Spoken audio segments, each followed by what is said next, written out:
How are you? Doesn't it feel like we're living like different timelines? Every week is a new thing. Not even every week, it's like every day something happens.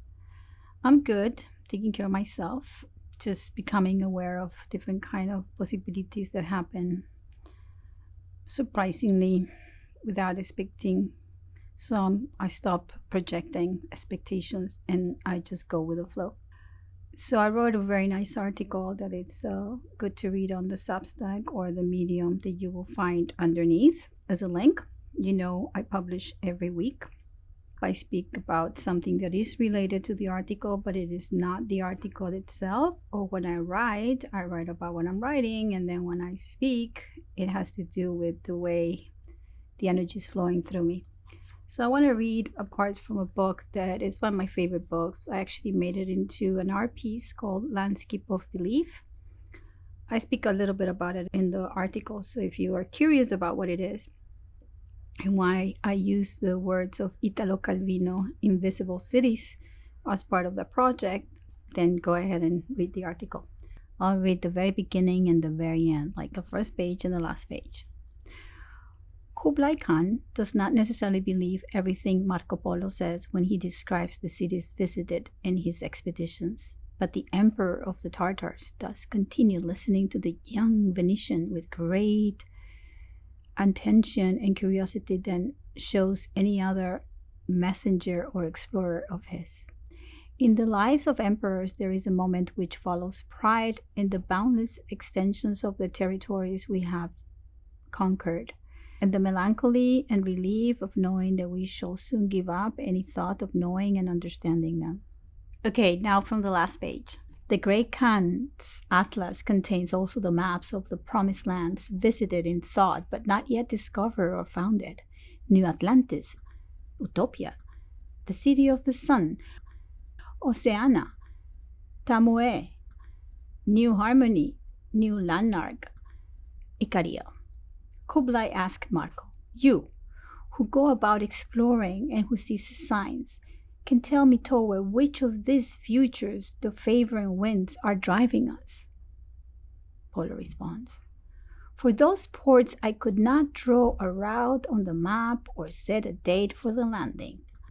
At times, all I need is a brief glimpse, an opening in the midst of an incongruous landscape, a glint of light in the fog, the dialogue of two passerby meeting in the crowd.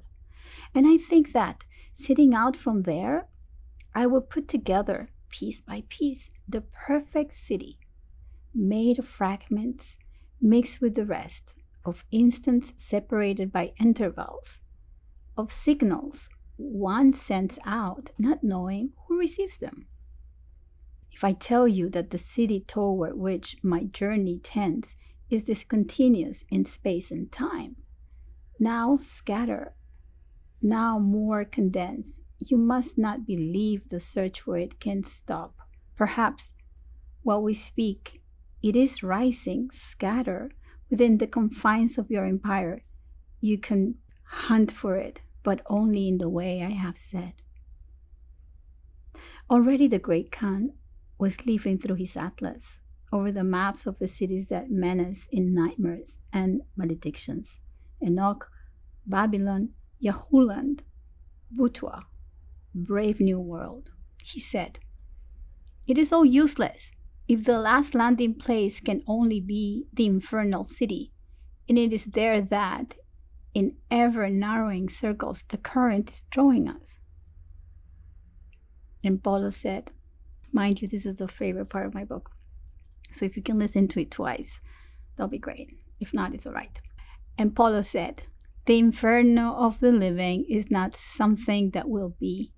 If there is one, it is what is already here. The inferno where we live every day, that we form by being together. There are two ways to escape suffering it. The first is easy for many. Accept the inferno and become such part of it that you can no longer see it.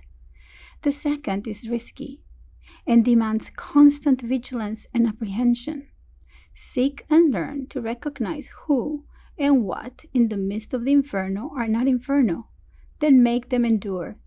Give them space. Thank you. The upcoming full moon in Capricorn in 2 days is a very potent one. Anything that you started 6 months ago, that you see that right now you're going to be able to have a different glimpse. There's still work to be done because we're all gearing towards self-empowerment, self-knowing, self-awareness. This is where we become responsible. This is where we become our inner and outer authority. So be brave, confront, surrender, and let go. Have a good one. Bye-bye.